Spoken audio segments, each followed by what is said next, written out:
오늘 함께 보실 말씀 요한복음 11장 17절부터 27절 말씀입니다. 요한복음 11장 17로 27절 말씀.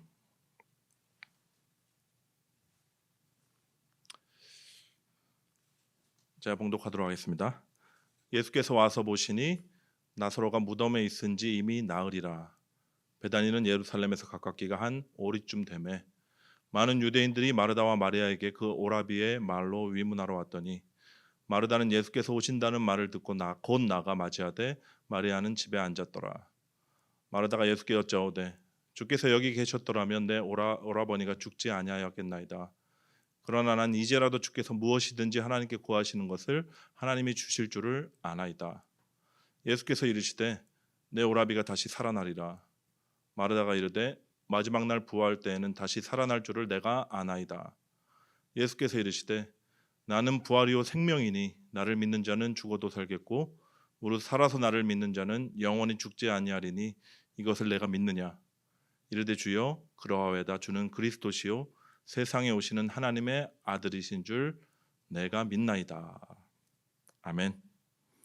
오늘 요한복음 이제 11장 넘어갔습니다. 제가 지난주에 말씀드렸죠. 요한복음이 전반부 후반부가 있는데 전반부는 1장부터 10장 그리고 내용이 뭐였냐면 예수 그리스도의 공생의 사역을 다루고 있다 말씀드렸습니다. 후반부 11장부터 마지막까지는 무슨 내용이냐면 예수님이 다시 예루살렘에 들어가셔서 일주일 동안 어떻게 지내시고 십자가에서 어떻게 죽으시고 부활하셨는지 그 기사가 나옵니다.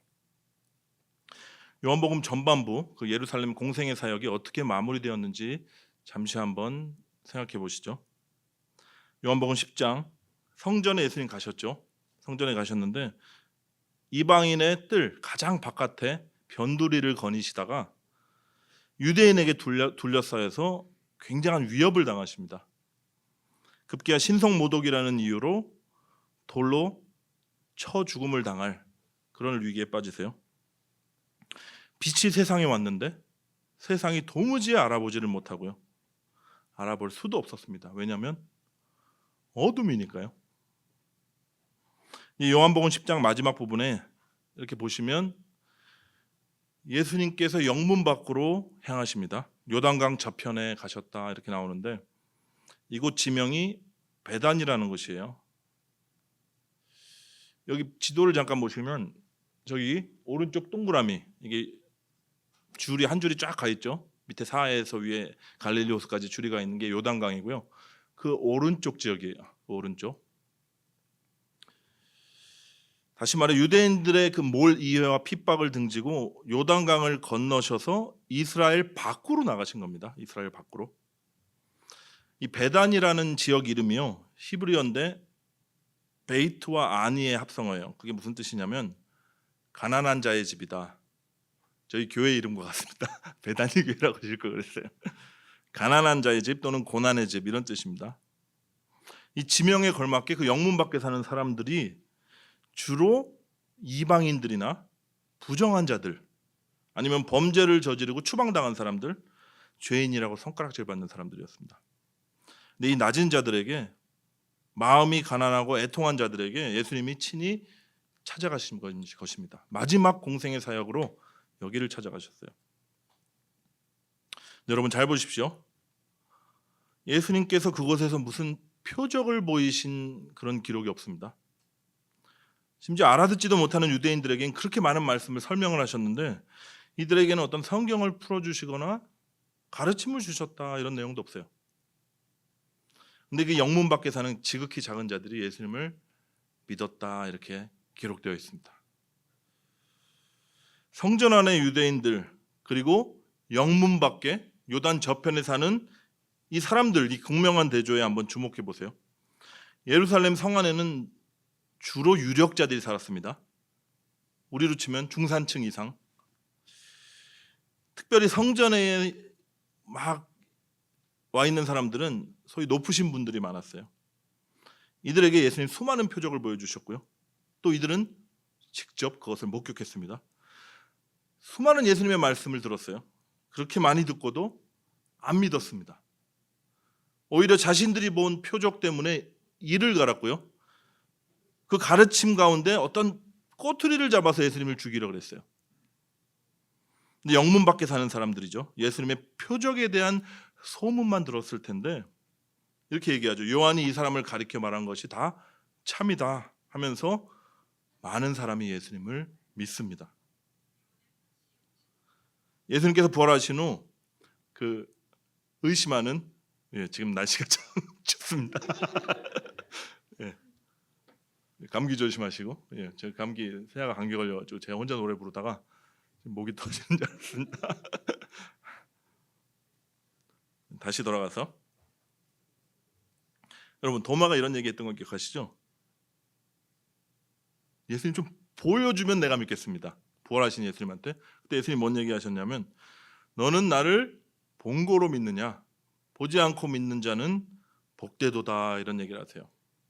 딱 여기 틀어드려야 되는데, 보고도 믿지 않는 유대인들, 그리고 보지 않고도 믿는 이 작은 자들, 이 차이가 뭘까요? 자기 의를 쌓고 있는지 아니면 가난한 심령으로 자기를 부인하고 있는지, 그 차이에 있습니다. 율법으로는 흠이 없다고 자부하는 자들, 종교 지도자들과 유대인들은요, 하나님 앞에 굴복하기를 싫어했어요. 자존심 상하니까요. 자신들은 완전하다고 믿었으니까요. 근데 영문 밖에 이 사람들은 뭘 못 봤죠. 안 보고 못 배우고 못 깨달아도 믿을 준비가 다 돼 있었습니다. 바닥을 경험했거든요. 그리고 그러면서 마음이 가난해졌고 애통한 심령을 가지게 됐어요. 주님의 도우심이 없으면 살 수 없는 자임을 고백하지 않을 수가 없었습니다. 다시 말해 자아의 죽음을 경험한 자들입니다. 이러면 준비가 된 거예요. 주님 없으면 살 수 없는 이 마음이 가난한 사람들이야말로 정말로 복받은 자들입니다. 이들은 보지 못해도 괜찮아요. 큰 가르침이 없어도 믿겨집니다. 그리고 주님을 붙들어요. 다른 길이 없잖아요. 여기 앉아 계신 분 중에 저희 교회에 이제 이름 보고 딱 꽂히셔서 오신 분도 한 분 계신데 잘 오셨습니다. 마음이 가난한 저와 여러분은 정말 복받은 자임을 여러분 믿으시기를 바랍니다. 11장에 들어가기 앞서 이제 영문박 사람들을 언급했던, 이 사람들이 언급했던 그 요한의 증언이 뭐였는지 한번 볼게요. 세례 요한이, 침례 요한이 예수님에 대해서 뭘 증언했었죠? 이런 얘기했어요. 나보다 먼저 계시니다. 이게 무슨 말이냐면 하나님의 아들이다, 이런 말이에요. 성령으로 침례를 베푸시는 이다, 이랬어요. 이게 무슨 말이냐면 기름 부음 받은 자다, 그리스도다, 이런 얘기예요. 근데 여러 가지 얘기 중에 가장 중요한 증언을 하나 했는데 그게 뭐냐면요, 보라, 세상 죄를 지고 가는 하나님의 어린 양이다, 이런 얘기를 했어요. 이 요한의 이 증언대로 예수님은 이제 이 변방에 사는 지극히 작은 자들을 만나신 다음에 세상 사람들의 모든 죄를 지고 어린 양처럼 십자가에 달려서 죽기 위해서 이제 영내로 다시 들어가십니다. 그리고 후반부가 시작되죠. 요한복음 11장 8절에 보면 예수님이 딱 들어가시려고 하니까 제자들이 막 말려요. 랍비요, 방금도 유대인들이 돌로 치려 했는데 왜 또 그리러 가시려 하시나이까? 뭐 가면 죽을 텐데 왜 들어가세요? 뭐 이런 얘기입니다. 16절에 도마가 얘기하죠. 우리도 주와 함께 죽으러 가자. 도마는 아마 자신의 용기를 뽐내고 싶어서 한 얘기인 것 같은데 실제로 예수님은 죽으러 들어가셨습니다. 그리고 요한복음 후반부가 시작되고 잘 보십시오. 굉장히 재밌어요. 죽으러 가신 예수님의 첫 사역이 뭐였죠? 죽은 자를 살리는 일이었어요. 이게 성경에 나오는 멋있는 역설입니다. 요한복음 전체 예수님께서 행하신 표적과 기사가 몇 번 나오냐면 7번 나옵니다. 그리고 에고 에임이 제가 나는 뭐뭐이다, 이것도 7번 나온다 그랬죠. 그래서 7개가 있어요, 요한복음에는. 근데 7가지 이적 중에 6가지가 다 전반부에 나옵니다. 잠깐 복습해 보면 첫 번째 표적이 뭐였죠? 다 잘 아시는 가나에서 물로 포도주를 만드신 이적입니다. 기쁨이 다 말라버린 곳에서 기쁨을 회복시켜주는 그런 이적이었어요. 두 번째가 4장에 나오는 왕의 신하의 아들을 고쳐주신 사건.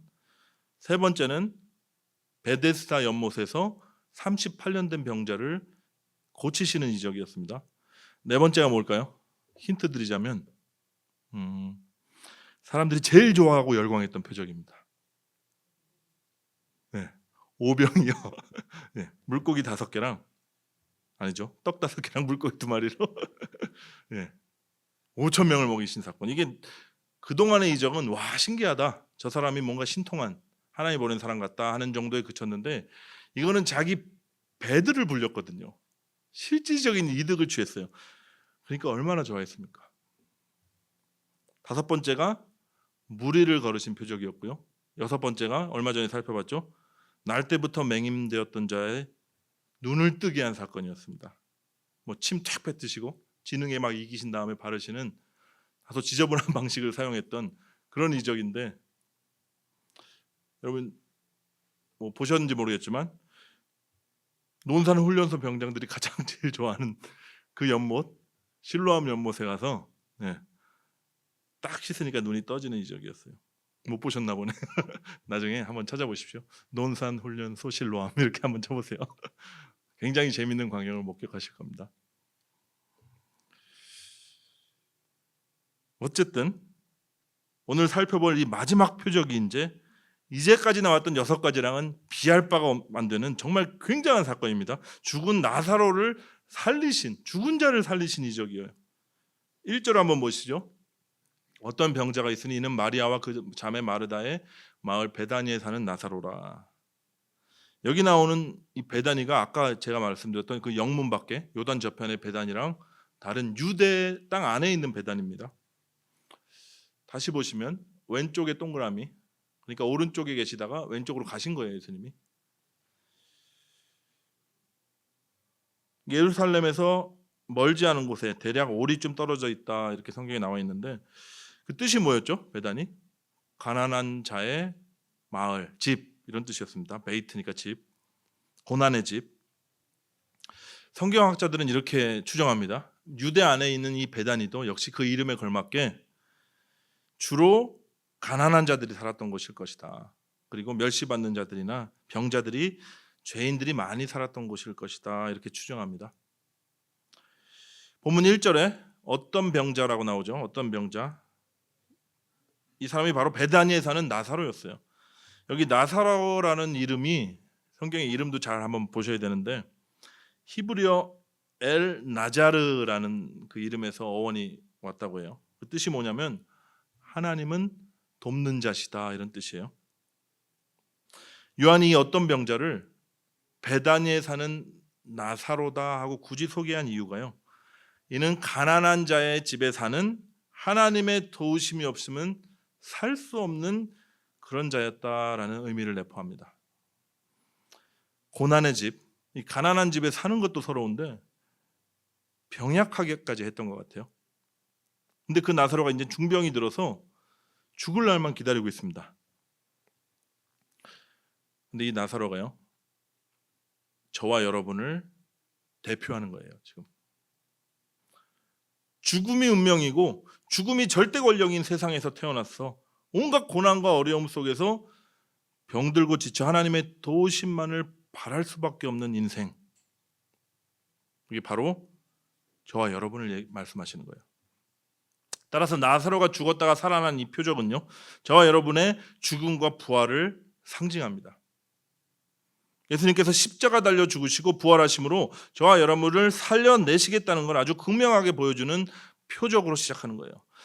죽어야 사는데, 다른 길이 없이 죽어야 사는데 스스로는 죽을 수 없는 우리를 대신해서 하나님의 본체이신 그리스도가 죽으신 겁니다. 그럼 이런 질문을 할 수 있죠. 그 그리스도, 2000년 전에 죽은 그리스도의 죽음과 나는 무슨 상관이 있냐? 예수님을 믿는다 하시는 분들은 이렇게 얘기할 거예요. 우리 죄를 대신 지고 죽음의 우리의 값, 사망을 치르셨으니 내가 더 이상 정죄를 받지 않고 죄에서 해방되었다. 맞는 말이죠. 근데 여러분, 이 죄사함이 전부인가요? 전부인 것 같으세요?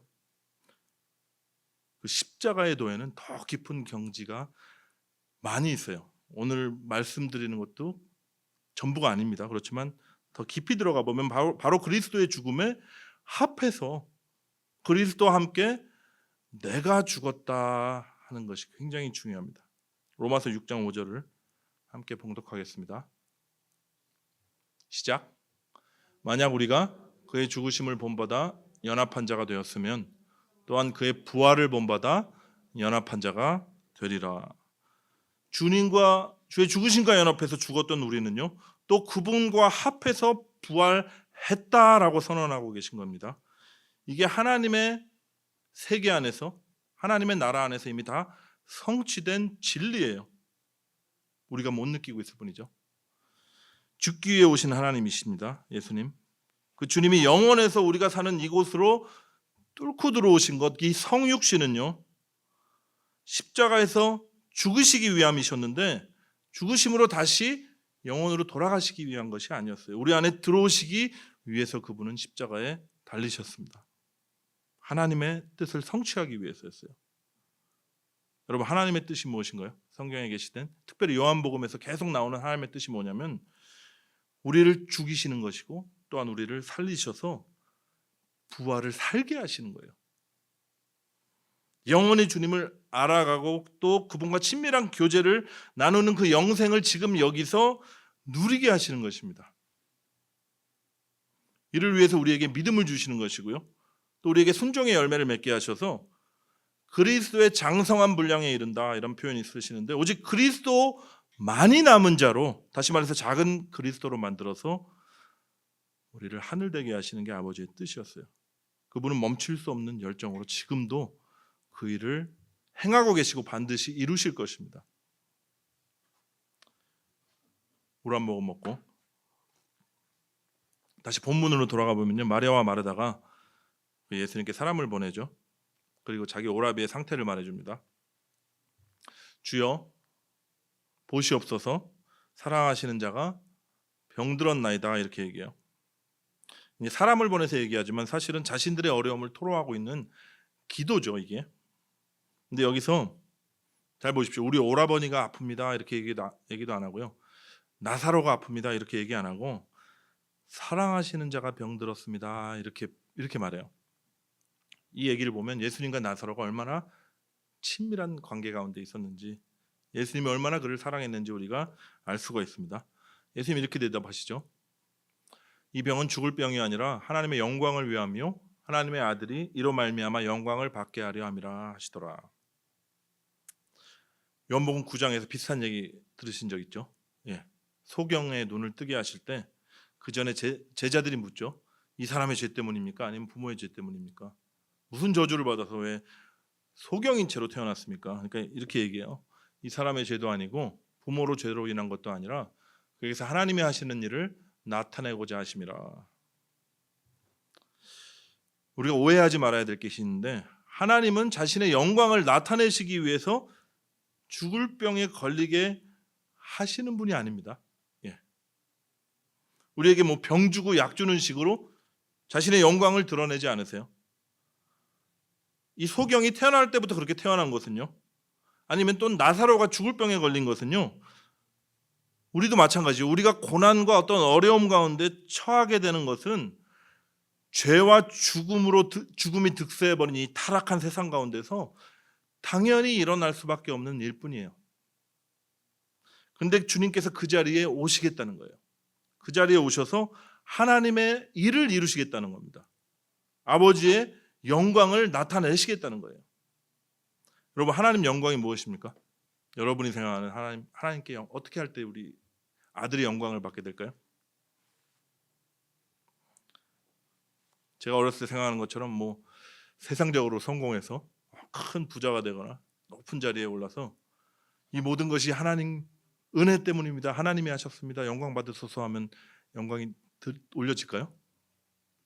뭐 제가 영광을 따따블로 받을 겁니다. 그러면 야, 저 사람은 성공도 했는데 또 겸손하게 신앙도 좀 좋은 것 같다 이러고. 성경이 말하는 하나님의 영광이 뭐냐면요, 하나님의 뜻이 이 땅 가운데서 이루어지는 겁니다. 나타나는 거예요. 죽은 자가 살아나는 것이고요, 눈먼 자가 눈을 뜨는 것이고, 눌린 자가 자유케 되는 것이에요. 갇힌 자가 해방되고 하나님의 그 놀라운 뜻이 실제가 될 때 그분은 영광을 받으십니다. 왜냐하면 하나님이 홀로 행하시는 일들이거든요. 가능성이 1도 없는 죄인이 회개할 때 하나님의 영광이 찬란하게 빛나는 거예요. 5절과 6절 보면 또 다른 역설이 하나 나옵니다. 예수께서 본래 마르다와 그 동생 나사로를 사랑하시더니 나사로가 병들었다함을 들으시고 불이 나게 일어나 황급히 가시더라. 이렇게 나오면 말이 맞죠, 앞뒤가. 그 계시던 곳에 이틀을 더 유하셨다. 이렇게 나와요. 어떻게 우리가 이해해야 됩니까? 네. 한시가 급한데 그냥 모르는 사람 만나도 불쌍히 여기시고 바로바로 다 고쳐주셨던 분이신데 그토록 사랑하신다고 하시면서 왜 이렇게 태연하단 말입니까? 마치 무언가 기다리고 계신 것 같지 않으세요? 뭘 기다리실까요? 사랑하시는 자가 죽기를 기다리고 계신 겁니다. 사랑하시는 자가 죽기까지 지금 기다리고 계신 거예요. 어차피 가면 다시 살릴 것이니까 기왕이면 죽었다가 다시 살리면 왔다다 그게 더 드라마틱한 기적이니까 예? 아들의 능력이 더 크게 드러나지 않을까 이런 의도로 기다리신 게 아닙니다. 죽어야지 살기 때문에 죽기까지 기다리신 겁니다. 이게 죽어야 산다. 이게 역설이거든요. 정말 중요한 진리예요. 나의 그 죽음의 자리에 생명이 들어오실 수 있거든요. 그 죽음의 아들의 생명이 부활하실 수 있기 때문이에요. 여기서 죽는다 하는 게 무슨 의미일까요? 죽는다. 우리가 그런 얘기 많이 하잖아요. 자기 부인, 나를 내려놓고 자기를 비우고 이런 얘기 많이 하잖아요. 내가 죽어야지 하면 뭐만 남을까요? 죽고자 하는 자아만 남습니다. 죽고자 하는 자아가 남아요.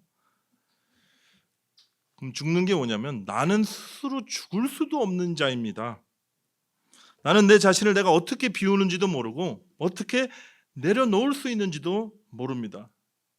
나에게는 방도가 없습니다 하고 진심으로 고백하는 게 자기 부인이에요. 이게 자기 부인입니다.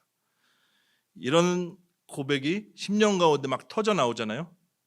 제 개인적인 체험이기도 하지만 그때 비로소 예수님이 이제 됐다. 내가 너를 살리리라 이렇게 말씀하세요. 그래서 주님께서 때로는 우리를 절망케 하는 사건 가운데 두시는 겁니다.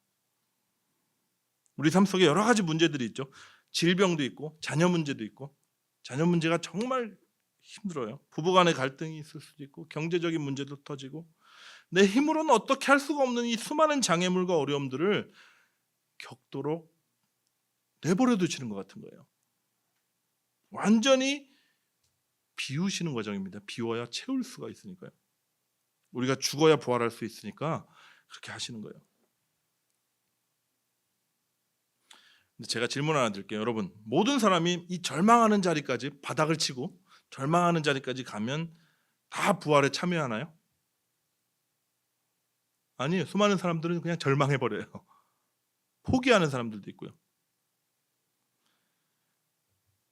예수님의 죽으심이 나의 죽으심으로 믿겨지는 자들이 생깁니다. 그 자리에서. 그래서 그의 부활과 연합해서 주님을 생명으로 거듭난 자들이 일어나는 거예요. 그 택하신 자들을 부르시기 위해서 예수님은 십자가를 지신 것입니다. 주의 죽으심과 연합해서 죽고 그의 부활에 참여해서 다시 살아날 자들을 위해서 우리 주님이 이제 그 일을 시작하시는 거예요. 이제 유대로 가자 하시는 겁니다.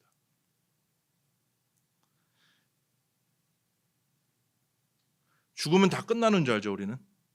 근데 생명 대신 그리스도가 그 자리에 찾아오시면 이 죽음이 멸망이 아니라요, 잠시 자는 것뿐이다 이렇게 말씀하세요.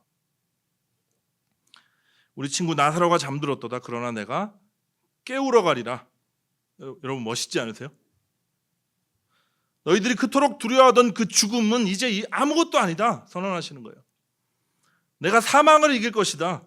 사망의 머리를 밟아서 내가 박살내버릴 것이다. 신자들의 죽음은 이제는 더 이상 끝이 아니다. 잠시 잠든 것 그 이상도 그 이하도 아니고 내가 가면 그들을 깨우리라, 이렇게 말씀하시는 거예요. 멋진 예수님의 말씀 앞에 제자들이 어떻게 반응하는지 보십시오. 잠들었으면 낫겠는데요? 뭐 이렇게 반응해요. 전혀 이해를 못하고 있습니다. 요한이 아예 부연 설명을 하죠. 예수는 그의 죽음을 가리켜 말씀하신 것인데 그들은 잠들어 쉬는 것을 말씀하신 줄 알고 그렇게 대답하는 거예요. 여러분, 이게 당연한 반응입니다. 인간 사고의 한계가 여기에요. 인간 사고는요, 눈에 보이는 것을 믿습니다. 눈에 보이는 것에 국한돼요. 모든 것을 육신의 눈으로 보고 본 것을 토대로 또 사고합니다. 과학적인 사고가 완전히 이 시대를 지배해버린 그 과정을 우리가 지나왔는데, 과학은 똑같아요. 눈에 보이는 거, 관찰한 것이랑 실험해서 눈에 보여서 성공하면 그걸 진리라고 얘기해요.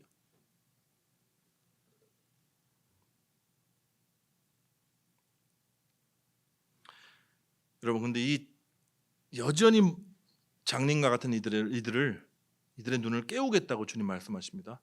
내가 거기 있지 아니한 것을 너희를 위하여 기뻐하노니 이는 너희로 믿게 하려 함이라. 제자들의 눈을 띄워주시겠다는 거예요. 아까 봤죠? 의심대왕 도마가 이렇게 얘기하죠. 우리도 함께 주와 죽으러 가자. 여러분, 이게 얼핏 보면 되게 용감해 보이죠. 의리 있는 말 같고.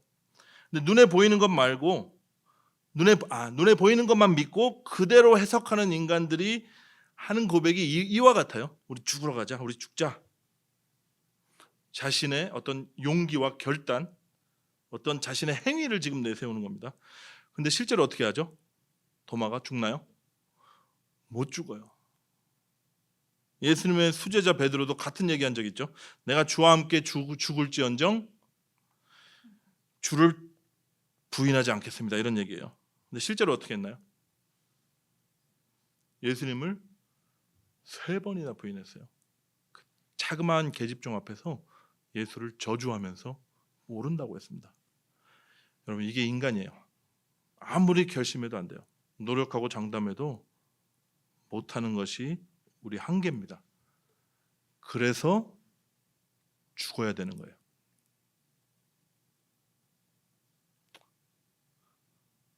주님께서 우리가 죽을 만큼 힘들 때도 내버려 두실 때가 있잖아요. 그건 우리가 자아의 죽음을 선언하고 완전히 순복하기까지 기다리시는 겁니다. 주와 함께 죽으러 가자 얘기했던 도마도요, 예수님께서 십자가 지실 때 같이 죽어요.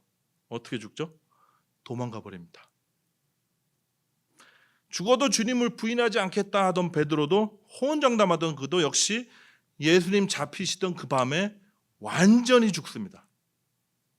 예수님 3번 부인하고 오열하면서 절망하던 바로 그때가요, 자신의 모든 것을 걸고 따라다녔던 그 열심과 주님을 향한 사랑과 그리고 3년간의 그 사역들, 앞으로의 자신의 인생의 소망까지도 완전히 몽땅 부인되는 시간이었습니다. 그리고 다시 디베리아 바닷가로 돌아가 버리잖아요. 다 포기하고. 근데 여러분, 이들이 다시 살아요. 죽음을 통과한 이후에 다시 살아납니다. 죽어야 사는 이 역설을 삶을 통해서 증거하게 돼요. 자신의 결심과 행위와 열정에 대해서, 또 자신의 의의를 증명해 주는 그 사역에 대해서 다 죽고 오직 그리스도의 영으로 다시 부활하자 이들이 어떻게 되죠? 죽음도 불사하는 사람들로 변화됩니다. 죽어야 사는 자들이었는데 이제는 자신들의 죽음을 통해서 남을 살리는 자들이 돼요. 그리고 오늘 저희 설교 제목이거든요. 가끔 이렇게 제목을 지을 때 생각이 안 나서 막 짜내서 제가 딱 지으면 임팩트가 하나도 없는데 딱 떠오를 때가 있어요. 막 가만히 운전하다가 하나님이 딱 떠올리게 해주시는 제목은 제가 봐도 좀 멋있는 것 같아요. 네.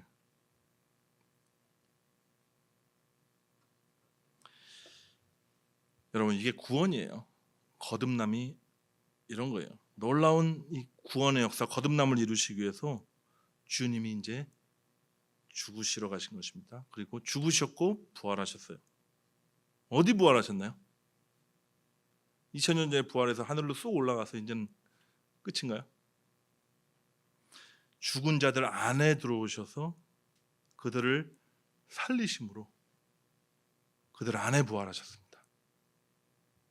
죽은 자였던 저와 여러분 안에 들어오셔서 그분이 우리의 생명 되심으로 그분이 부활하셨어요. 그리고 반드시 우리에게 이 고백을 받아내실 때까지 우리를 단련하고 계십니다. 같이 한번 읽겠습니다. 시작. 내가 그리스도와 함께 십자가에 못 박혔나니 그런지 이제는 내가 사는 것이 아니요 오직 내 안에 그리스도께서 사시는 것이라. 이제 내가 육체 가운데 사는 것은 나를 사랑하사 나를 위하여 자기 자신을 버리신 하나님의 아들을 믿는 믿음 안에서 사는 것이다. 예수님께서 베다니를 떠나서 또 다른 베다니에 도착하시니 나사로가 죽은 지 이미 나흘이 되었다. 이렇게 나왔습니다. 당시 유대 장례 문화를 제가 잠깐 설명드리면 일단 사람이 죽잖아요. 그러면 체브라 카디샤라는 이 위원회가 장례 위원회가 결성된대요. 그들에 의해서 이제 시신 정화를 먼저 하고요. 시신을 깨끗하게 닦고 천으로 감싸고요. 유가족들은 이제 옷을 찢는 크리아 의식이라는 것을 진행합니다. 옷을 찢는 것은 내 맴이 이렇게 찢어진다 뭐 이런 것을 보여주는 거죠. 근데 모든 장례 절차가 만 24시간 안에 다 이루어진대요. 아주 신속하게 이루어진다고 합니다. 그리고 바로 7일간의 애도 기간, 시바라고 하는, 발음이 좀 그렇지만 시바라고 하는 애도 기간으로 이어집니다. 예수님께서 이 시바 기간에 그것도 나흘이나 지난 시점에 도착하셨어요. 나흘이 뭘 의미할까요? 나흘. 가능성이 전혀 없다, 이걸 말하는 거예요. 시체는 이미 썩어 문드러져 가고 있고 무덤성은 시체 썩는 냄새로 진동할 텐데 그 절망의 자리에 딱 그 시점에 주님이 오신 겁니다. 예수님 오셨다는 말에 마르다가 막 달려가죠. 예수님 발 앞에 엎드려서 이렇게 얘기해요. 예수님, 주께서 여기 계셨더라면 내 오라버니가 죽지 아니하였겠나이다. 왜 이렇게 늦게 오셨어요? 원망하는 게 아닙니다. 자신의 그 슬픔과 그 비통한 마음을, 심정을 예수님께 토로하고 있는 거예요. 예수님 말씀하시죠. 네 오라비가 다시 살아나리라. 마르다는 이 얘기를 자기식으로 이해해요. 좀 어려운 표현을 쓰자면 부활을 종말론적인 사건으로 이해합니다. 그리고 이렇게 얘기하죠. 마르다가 이르되 마지막 날 부활 때에는 다시 살아날 줄을 내가 아나이다. 이렇게 얘기해요. 그러니까 마르다가 알고 있는 부활은 이런 거였어요. 죽은 후에 천국에서 다시 살아나게 될 것이다. 예수님께서 말씀하신 부활은 뭐였죠? 지금 살아나리라 이거였어요. 여러분은 어떠십니까? 여러분이 믿는 부활은 어떤 부활이에요? 이때 예수님께서 정말 유명한 진리의 말씀 선포하시죠. 우리 다 암송하는 말씀 중에 하나라고 생각하는데 예수님이 지금 나에게 물으신다 이렇게 생각하시고 같이 한번 읽도록 하겠습니다. 시작. 예수께서 이르시되 나는 부활이요 생명이니 나를 믿는 자는 죽어도 살겠고 무릇 살아서 나를 믿는 자는 영원히 죽지 아니하리니 이것을 내가 믿느냐? 믿으시는군요. 여기 5번째 에고 에임이 나오죠. 나는 부활이요 생명이다. 그리고 2가지의 부활을 말씀하세요. 다른 두 가지는 아니고 같은 부활인데 2가지 국면의 부활을 말씀하십니다. 첫 번째가 뭐라면 죽어도 사는 부활. 나를 믿는 자는 죽어도 살 것이다. 이게 뭐죠? 죽은 후에 살아나는 부활입니다. 죽은 후에 살아나는 부활. 예수를 믿는 우리들은 의심의 여지 없이 다 받아들이는 진리죠. 우리가 죽으면 천국 갈 것이고 천국에서 살아나서 예수님과 행복하게 영원히 살 것이다. 여기서 못하던 그 재밌는 것도 천국에서는 계속 할 것이다. 예, 아니 그건 저 혼자 그렇게 생각하고 있습니다. 위로하는 것 같아요. 스스로 천국 가서 해야지. 2번째 말씀하시는 부활이 있습니다. 무릇 살아서 나를 믿는 자는 영원히 죽지 아니하리라. 이게 무슨 말이죠?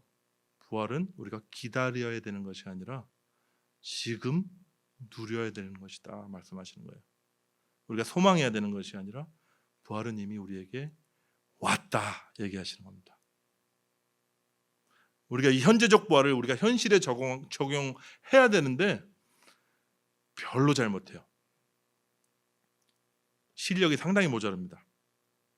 죽어서 천당 가는 부활은 잘 믿어요. 닥치지 않아서 그냥 쉽게 믿어버립니다.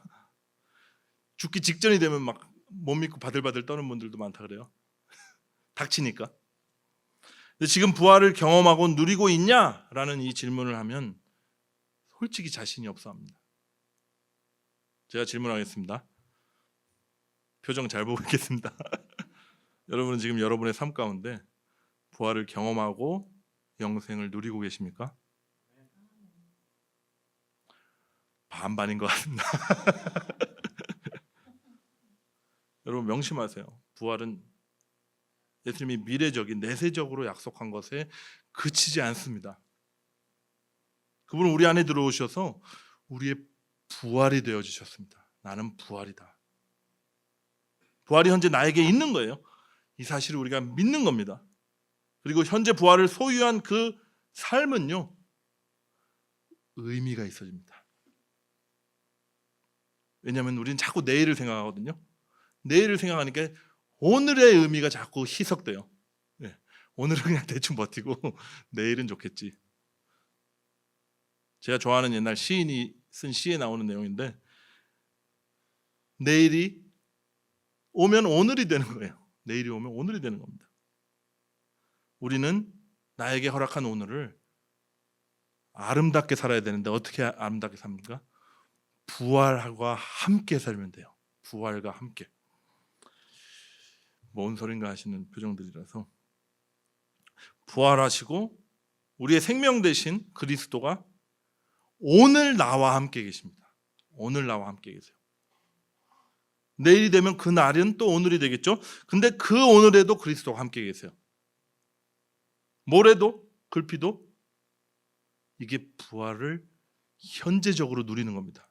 함께 하시는 그리스도를 믿고 보고 교제하고 대화하고 누리는 거예요.